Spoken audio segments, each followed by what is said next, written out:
Good evening, and thank you for joining us for the Metabolic Code Air Support Clinical Case Review. We have Jim Laval with us this evening. I am Libby Bricker, your moderator, and we will be doing about 20 to 25-minute case review, and then break for the question and answer at the end for another 5 minutes or so. So please raise your hand or enter your question in the chat box, and we'll be happy to address any questions. I will hand it over to Jim without any further delay.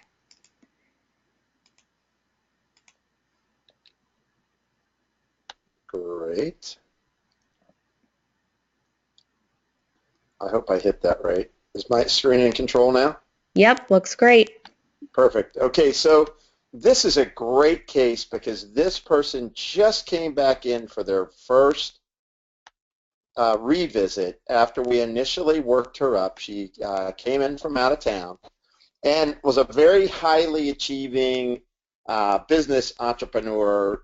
She's a woman that had started 3 businesses. She would bike, do 15, 20-mile bike rides up to 50-mile bike rides.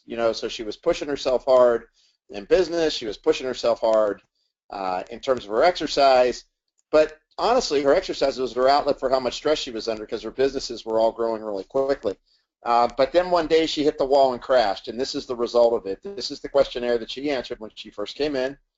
The only thing, she didn't have a blood pressure when she came in, but her blood pressure is actually borderline high. She's like 145 over 95, and her salivary pH is at about 6.5 coming off of the second visit.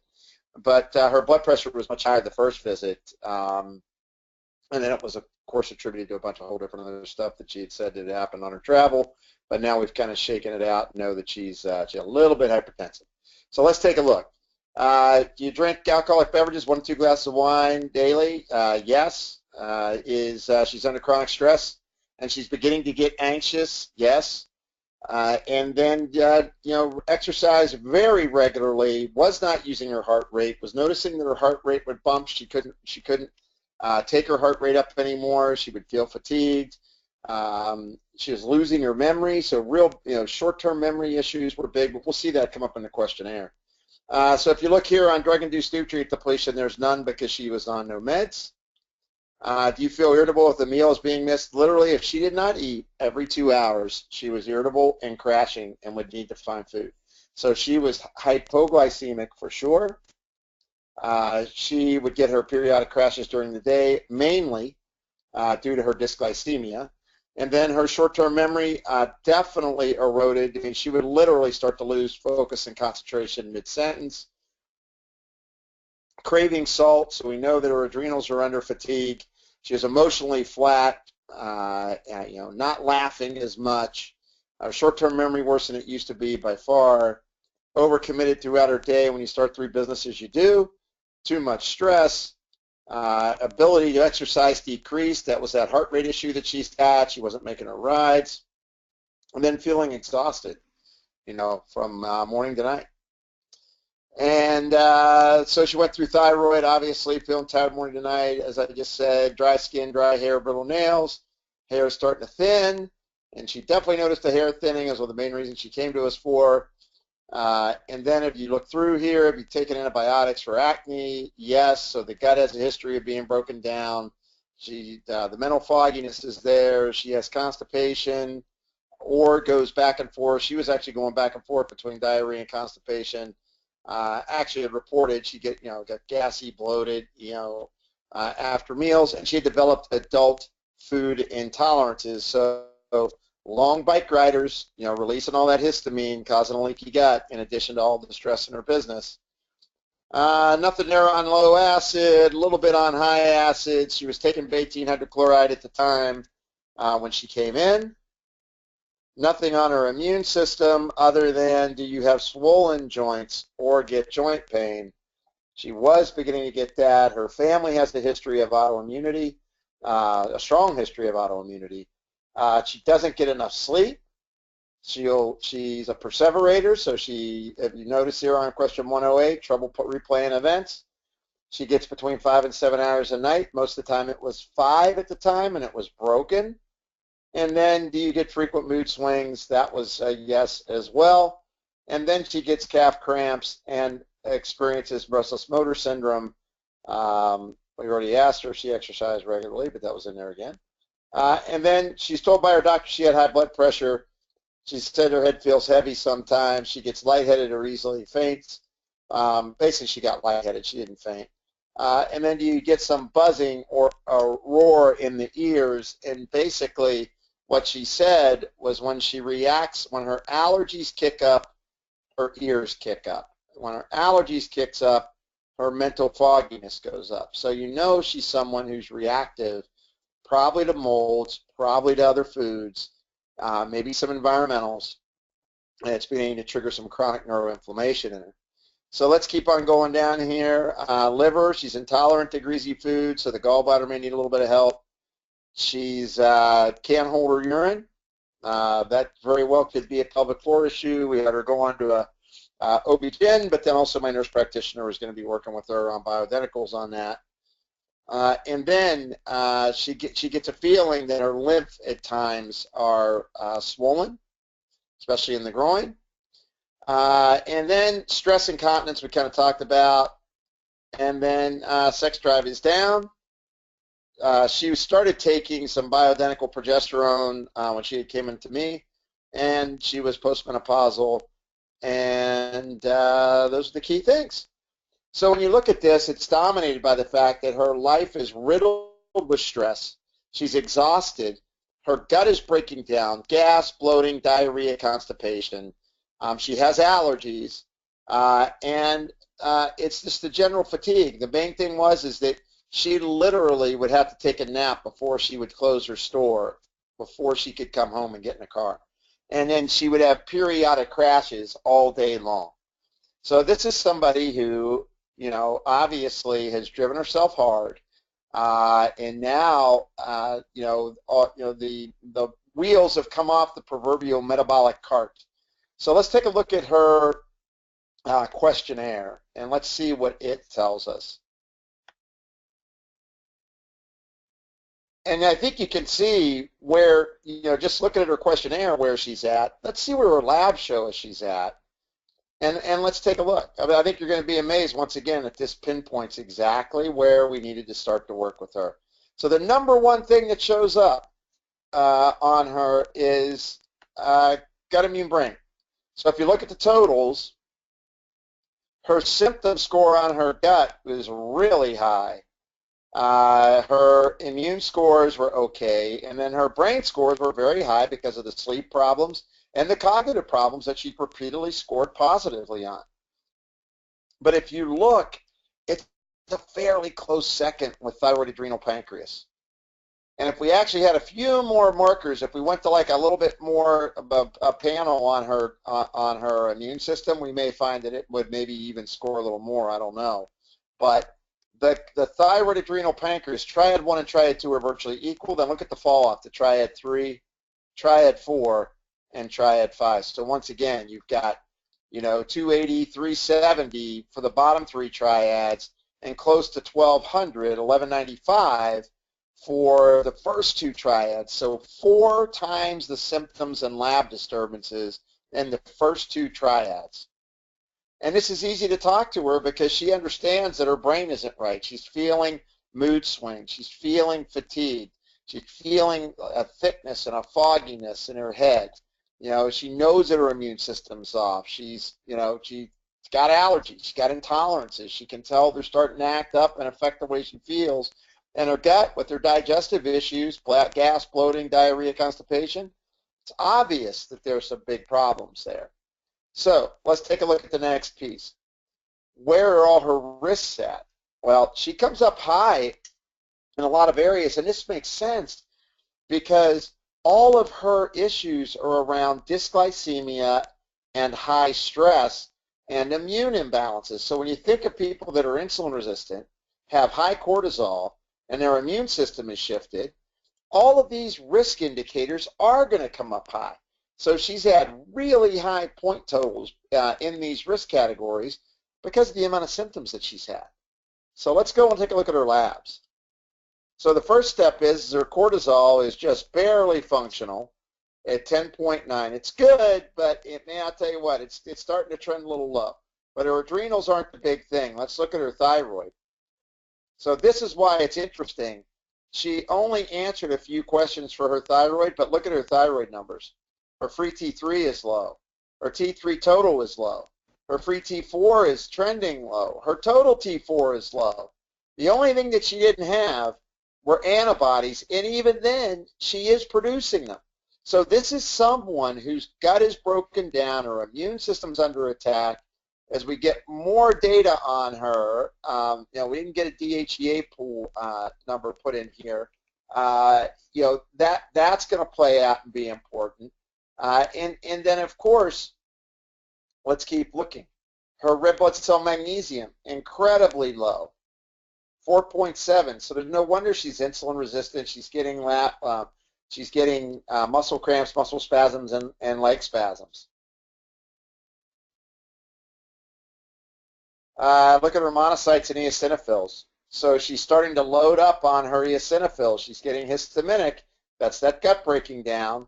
And then her monocytes are trending high, so you know there's some lower grade inflammation taking place, probably orienting in the gut, resulting in joint discomfort.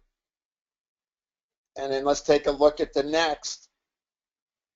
If you look at her LDL, but look at her, look, this is what's interesting.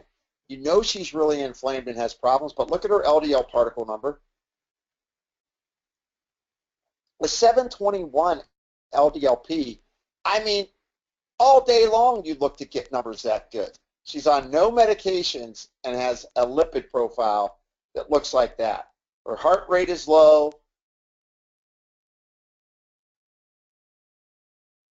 As you look here, her hematocrit is trending a little high, but she's an endurance athlete. Her hemoglobin's up, but she rides at altitude. So both of these numbers are because she rides at altitude.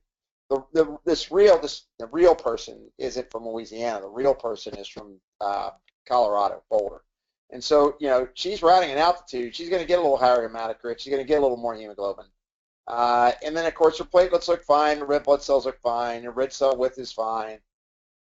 Her white blood cell count's a little bit, higher than it could be. Her uric acid's perfect. And then, of course, she did not do hormones. This was kind of the lab value she came into me with that somebody ran on her, and we just kind of put them in. But if you look, let's look at her questionnaire. Even with her questionnaire, the symptoms and the labs come up the same. But her biggest symptoms show up in adrenals. Her biggest lab disturbance shows up in her thyroid.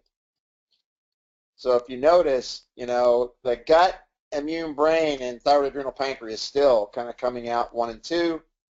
Now let's take a look at, all the lab values. Obviously, these are great talking points. When your monocytes are going up, that means that your immune system is breaking down. You're getting chronically inflamed. That's leading to the gut breaking down. When the gut breaks down, you start to attack the thyroid. So these are great talking points. And here's the big things that are driving her chemistries right now. And if we look at her triad 2, we can see free T3 is low, free T4 is low, T3 total is low, T4 total is low. Why is that important for gut? Well, you absorb your nutrients through your gut via thyroid hormones. So when your thyroid hormones are low, you can't absorb nutrients. Red cell width is a little off, not huge, just a little off.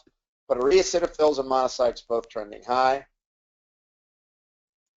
Her hemoglobin, once again, the hemoglobin is trending a little bit high, but honestly, she's at altitude. I wouldn't really give her too much grief over that. In general, this is scoring pretty well.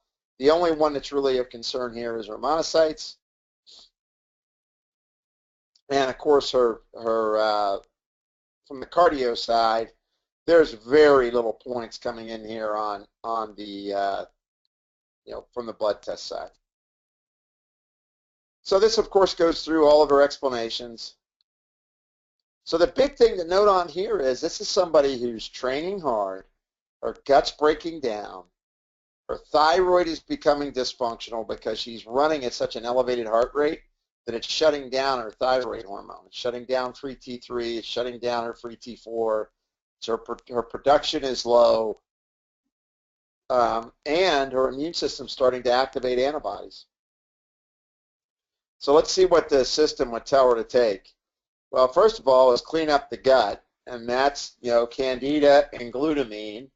Get her on magnesium, which is absolutely critical for somebody who is that depleted with that many symptoms. Or red blood cell magnesium was super low at 4.7.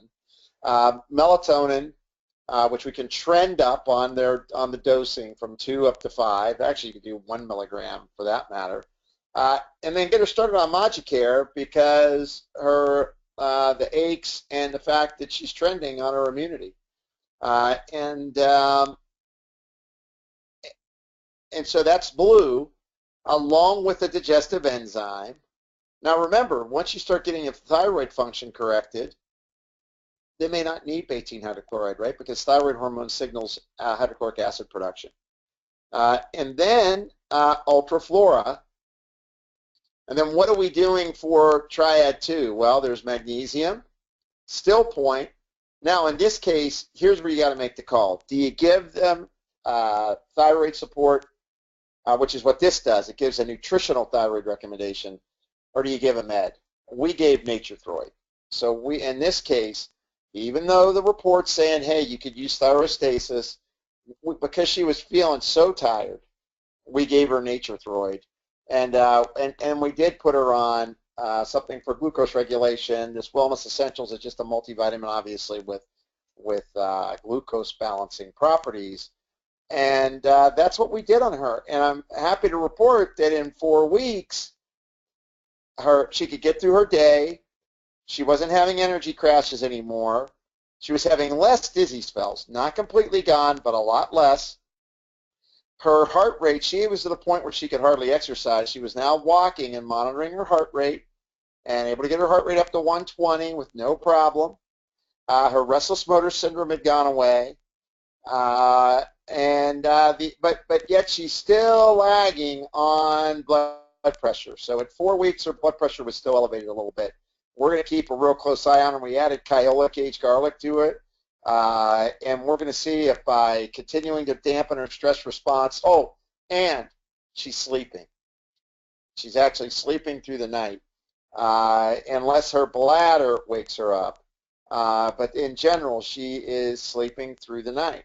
And so what we basically did was we worked on her immune system, Magicare, clean up her yeast, give her some probiotics, help her digest her food. We gave her something for stress response, still point. We gave her something for thyroid, which is prescriptive. And the one other thing that I did for her, because she had a lot going on, she's a business executive and she needed to start feeling better quick, is I gave her adrenal cortex. And I gave her 2 adrenal cortex in the morning and in the evening. And that basically is the program that we did for this individual. And it worked great.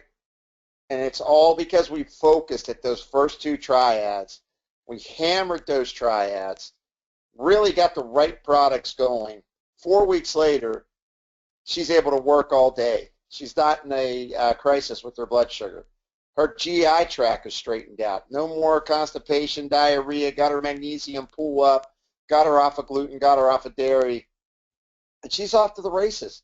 She now is going to repair. It'll take us probably 6 months to get her fully repaired, but she's going to be repaired because we were able to see clearly where we needed to start. We didn't get confused with, we should start her on bioidentical hormones. We didn't get confused with, maybe we should, get her going on detox.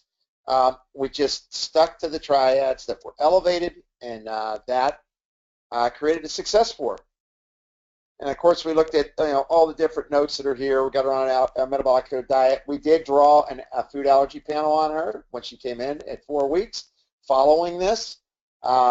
We have not looked at metals yet or persistent organic pollutants, but she's outside riding, but we just haven't done it yet because we want to get her feeling a little better first. We wouldn't detoxify her yet anyway. And then the cognitive impairment is improving significantly. We added RG3 nasal spray this last visit because she wanted to really get it going.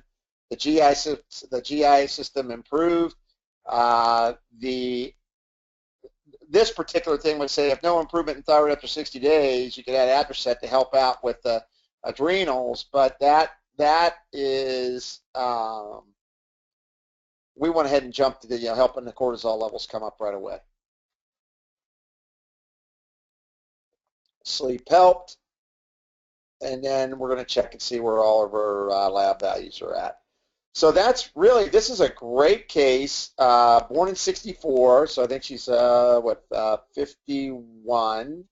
Actually, I think she's 52 because it was January of 64.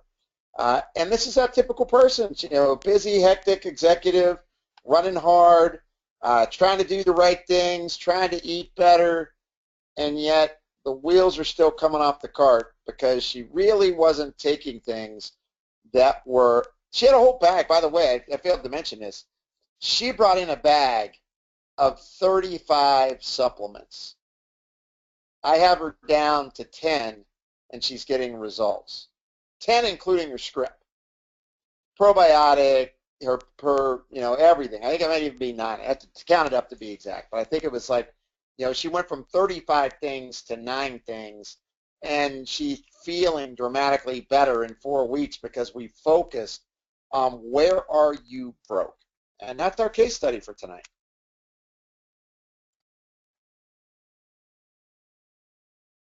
Thanks, Jim. We'll give folks a minute here to enter questions if there are any. I'll keep my eye out.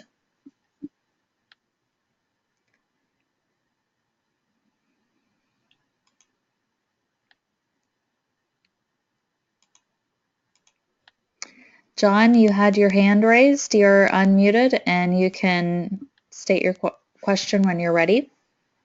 Okay. Hi, Jim. Hello. I was just wondering if there's anything that you would recommend as far as when she wakes up at night because of the bladder, how to control that so that she may not have to get up in the middle of the night. I've got some patients, the same thing. They wake up 2-3 times at night, and especially when they started drinking more water in the daytime, Yep. some reason that keeps them going through the night. Any thoughts on that? Well, there's nothing easy. It could be a pelvic floor issue, and therefore they need topical testosterone and exercises to reinvigorate the pelvic floor. It could be that she's chronically inflamed, right? Her monocytes are high, her eosinophils are high, and that she's got, it could be a little bit of a low-grade inflammatory process. It could be that she's not sleeping deep enough, and therefore when she stirs and wakes, she feels that she needs to get up.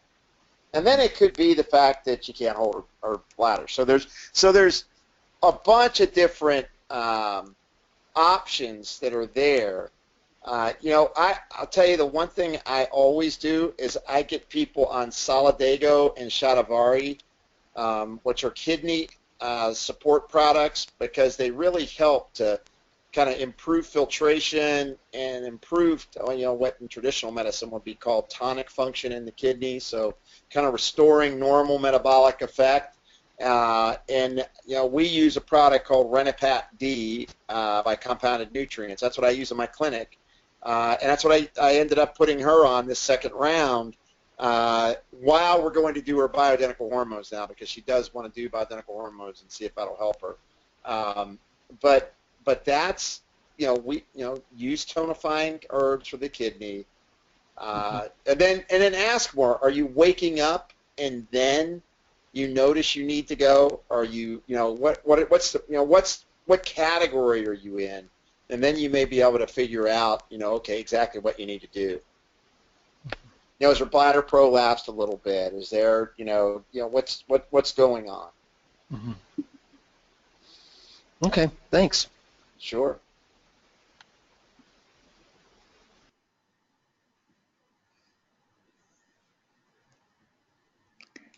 It looks like that's probably going to wrap it up for questions tonight. So as always, thank everybody for being here. Thanks for your time, Jim, and thanks for everyone who could join us.